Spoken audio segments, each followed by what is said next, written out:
얼마 전에 제가 난생 처음 야구장이라는 곳을 가봤습니다. 저는 원래 야구를 별로 좋아하지 않는 사람이어서 야구장은 저와 전혀 연관이 없는 장소일 거라고 생각을 했는데요.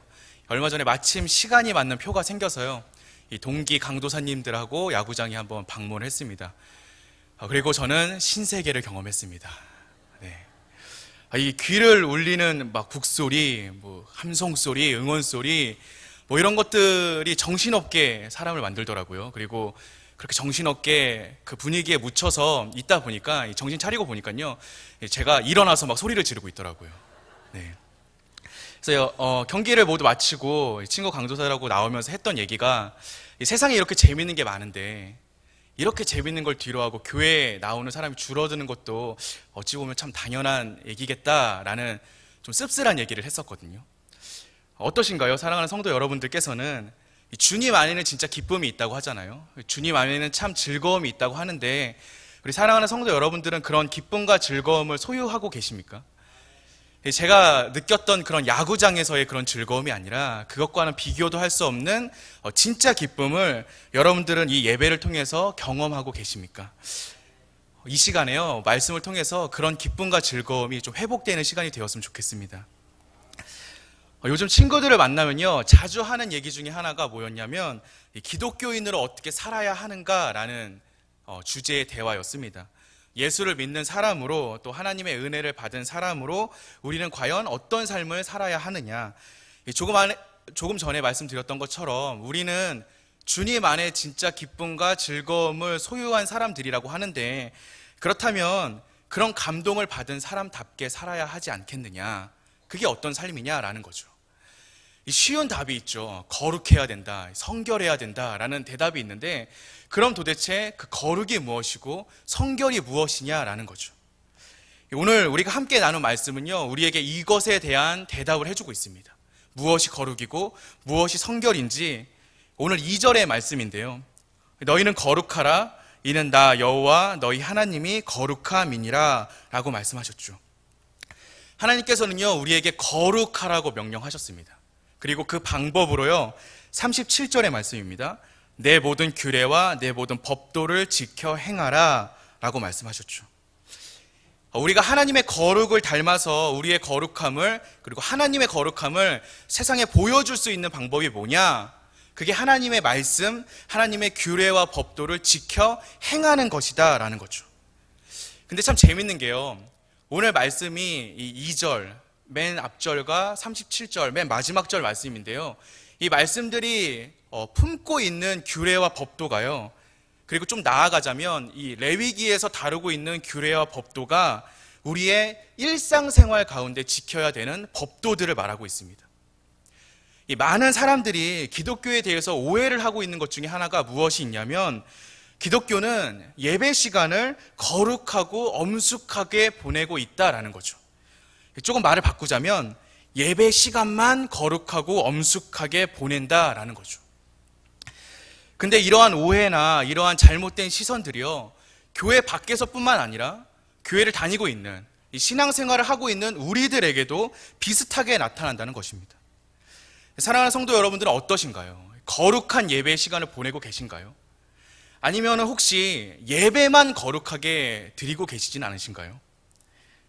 어떤 사람들은요, 우리의 예배 때문에, 그러니까 우리의 예배로 인하여서 우리의 거룩이 충분해진다라고 생각하는 사람들도 너무나 많이 있죠. 그래서 예배 시간에는 거룩하고 엄숙하게 주님 앞에 예배를 드리다가 교회 밖을 나서는 순간 세상 사람들과 동일하게, 혹은 세상 사람들보다 더 세상 사람들처럼 살아가는 사람들도 너무나 많이 있다는 겁니다. 제 예전 얘기를 좀 해드릴까 하는데요, 제 옛날 친구 중에요, 바울이랑 반석이라는 친구가 있었습니다. 이 이름을 딱 들으면은 대충 느낌이 오시죠? 이 친구들의 부모님의 직업이 무엇이었을까요? 목사님이셨습니다. 네. 교회에서요, 바울이랑 반석이를 만나면요, 그렇게 은혜가 될 수가 없습니다. 이 친구들은요, 예배 시간에 지각하는 법이 없습니다. 설교 시간에는요, 항상 맨 앞에 앉았고요, 그리고 못 다루는 악기가 없어요. 모든 찬양팀에서 봉사를 합니다. 인사성이 얼마나 바른지요, 이 교회를 다니는 모든 성도님들께서 이 바울이랑 반석이를 칭찬하셨습니다. 근데요, 제가 이 친구들을 기억하는 이유는 이런 것들 때문이 아니었습니다. 이 친구들이요, 교회 밖을 나서서 학교에서 만나면요, 이 학교에서 가장 잘 나가는 일진들이었습니다. 그 누구보다 친구들을 많이 때렸고요, 그 누구보다 돈을 많이 뺏겼습니다. 네. 이 친구들하고 같이 교회를 다녔던 학생들 중에 이 두 명에게 돈을 뺏겨보지 않은 친구가 없었거든요. 그 중에 한 명이 저였고요. 네. 그래서 저희는요, 이 친구들을 볼 때마다 어떻게 생각하느냐. 아, 저 친구들은 참 교회에서 거룩하게 참 예배도 잘 드리고 봉사도 잘하고 예수님을 닮은 하나님의 형상이야 라고 생각하는 게 아니고요, 그 밖에서의 생각을 더 많이 한다는 거죠. 우리가 그 친구들의 이야기를 할 때마다 결론이 뭐였냐면요, 걔네들은 이름이라도 좀 바꿨으면 좋겠다. 네, 친구 때리는데 바울이, 그죠? 돈 뺐는데 반석이. 근데요, 우리들의 모습이 이것과 과연 얼마나 다르냐라는 거죠. 우리가 이렇게 웃으면서 하는 이 이야기의 주인공이 우리가 될 수 있다라는 겁니다. 우리는 세상을 살아가면서 얼마나 그리스도의 향기를 풍기면서 살아가고 있습니까? 하나님의 규례와 법도가요, 우리의 일상생활을 가리키고 있거든요. 19장의 말씀을 보다 보면은 하나님의 말씀이 그 가축을 기르는 방법, 파종하는 방법, 어른을 공경하는 방법, 하다못해 이 재판하고 또 장사할 때 그 무게를 재는 추를 속이지 말라라는 그런 정말 일상적이고 세세한 부분을 가리키고 있다는 거죠. 하나님은요, 아주 특별하고 아주 거창한 순간에 거룩을 보이기를 원하시는 것이 아니라 우리의 모든 일상생활 가운데 하나님의 거룩함이 드러나기를 원하고 계신다는 거죠.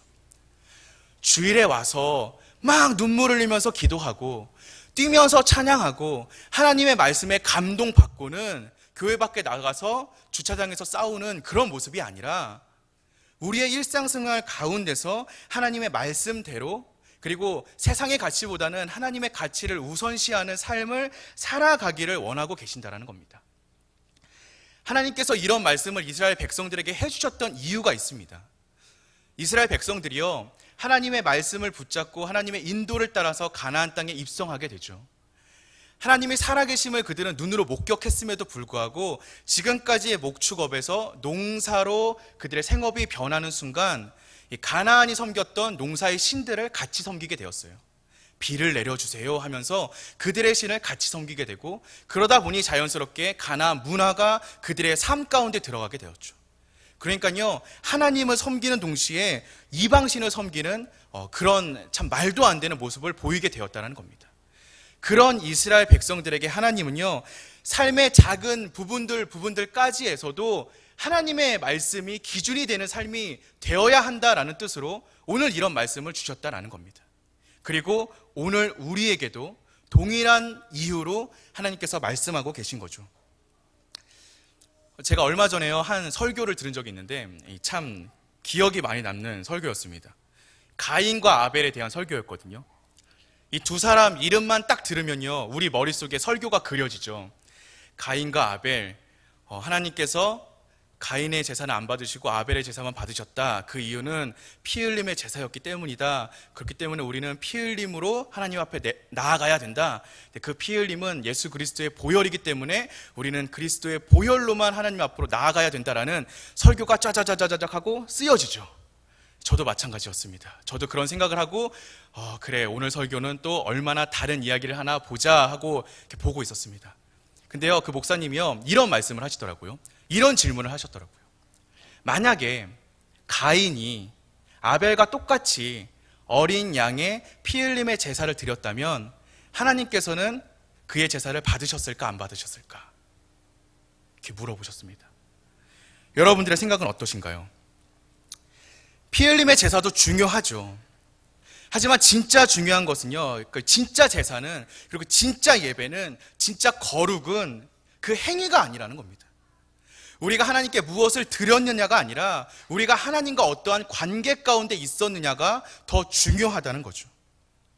하나님께서 아벨의 제사를 받으신 이유는 그가 어린 양을 잡아서 피 흘림으로 나아갔기 때문이 아니라 평소에 그는 하나님과 친밀한 관계 가운데 있었고 그의 삶 가운데 거룩함과 구별됨이 있었기 때문에 하나님께서 그의 제사를 받으셨던 것이고, 하나님께서 가인의 제사를 받지 않으셨던 이유는 그가 곡식으로 제사를 드려서가 아니라 평소에 그의 삶에 거룩함과 구별됨이 없었고 그는 전혀 하나님과 친밀한 삶을 살지 않았기 때문이라는 거죠. 그 이유로, 그 증거로 하나님이 가인의 제사를 받지 않자 가인은요 바로 아벨에게 화를 내면서 아벨을 때려 죽이죠. 만약에 우리의 제사가, 그리고 우리의 기도가, 우리의 예배가 하나님 앞에 연락되지 않았음을 우리가 안다면 우리의 정상적인 반응은 무엇이겠습니까? 나를 돌아보고요, 돌아본 나의 모습으로 하나님 앞으로 나아가야 되죠. 그게 올바른 하나님과 나와의 관계가 맺어져 있는 사람의 반응인데 가인은 전혀 그렇지 않았죠. 하나님을 바라보지 않고 바로 아벨에게로 달려갔습니다. 이것이 바로 그가 하나님과의 관계가 전혀 형성되지 않았음을 반증하는 것이죠. 진짜 중요한 건요, 진짜 거룩은, 그리고 진짜 예배, 진짜 그리스도인다운 삶은 주일에 예배에 와서 예배를 드렸느냐 안 드렸느냐가 중요한 게 아니라는 겁니다. 우리가 주일날 얼마나 많은 봉사를 했느냐에 달려 있는 것도 아니라는 거죠. 물론 그것도 중요하지만 하나님께서는 그것보다 진짜 거룩함은 우리의 삶 가운데서 찾으라고 말씀하고 계신다는 겁니다. 가축을 기르면서요, 또 파종을 하면서요, 재판을 하면서, 장사를 하면서, 어른을 공경하는 가운데 우리의 너무나 지극히 개인적인 사생활인 부부생활 가운데서, 또 성생활 가운데서, 바로 그 가운데서 거룩함을 지키고 하나님의 말씀을 기준으로 살라고 하나님께서는 끊임없이 말씀하고 계시다는 거죠. 진짜 거룩과 진짜 예배는 오히려 교회 밖에 달려있다라고 해도 과언이 아니라는 겁니다. 아니요, 우리의 삶이 교회 안과 밖을 나눈다라는 게 너무나 우스운 얘기라는 거죠. 왜냐하면 우리의 모든 삶이 하나님 앞에 예배로 드려져야 되기 때문입니다. 사랑하는 성도 여러분들께서는 어떤 삶을 살고 계십니까? 우리는 과연 거룩한 삶을 하나님 앞에 드리고 있습니까? 우리의 삶이 하나님 앞에 정말 예배가 되고 있습니까? 하나님께서는요 우리에게 거룩을 요구하셨습니다. 근데요 그 거룩은요 우리의 구원의 조건이 아니고요 구원의 열매가 되어야 합니다. 하나님께서는요 끊임없이 이렇게 말씀하시죠. 나는 너희를 애굽에서 구원해낸 여호와다. 그러니까 너희가 거룩해야 된다. 우리가 거룩해서 하나님께서 애굽에서 건져줄게 라고 말씀하시는 것이 아니라요 하나님께서는 우리를 구원해 주셨기 때문에, 그 여호와 하나님이 우리 곁에 계시기 때문에 우리는 거룩해야 된다는 겁니다. 우리의 구원자 되신 하나님의 말씀이 우리의 삶의 기준이 되는 것은요 너무나 당연한 말씀인 거죠. 어쩌면요 우리는 이 너무나 당연한 걸 행하지 않고 있지는 않았나 우리의 삶을 돌아보는 시간이 되었으면 좋겠습니다. 세상에 많은 사람들이요 기독교를 손가락질합니다. 우리가 말하는 것과 행하는 것이 너무 다르다고 우리를 비난하고 우리에게 손가락질하고 있죠. 그 손가락질이요, 그 비난이 혹시 나 때문은 아닌지 우리의 삶을 돌아봐야 한다는 겁니다. 하나님께서는 오늘 우리에게 말씀하셨습니다. 내가 거룩하니 너희도 거룩하라 라고 말씀하셨습니다. 하나님께서는요 끊임없이 우리에게 말씀하십니다. 나의 모든 규례와 법도를 지켜 행하라라고 우리에게 끊임없이 말씀하고 계십니다. 그리고 하나님의 그 규례와 법도는 특별하고 아주 거창한 순간이 아니라 우리가 살아 숨쉬는 모든 삶의 전반적인 영역에서 적용되어야 합니다. 그 하나님의 말씀이 우리의 삶의 기준이 되기를 기도합니다.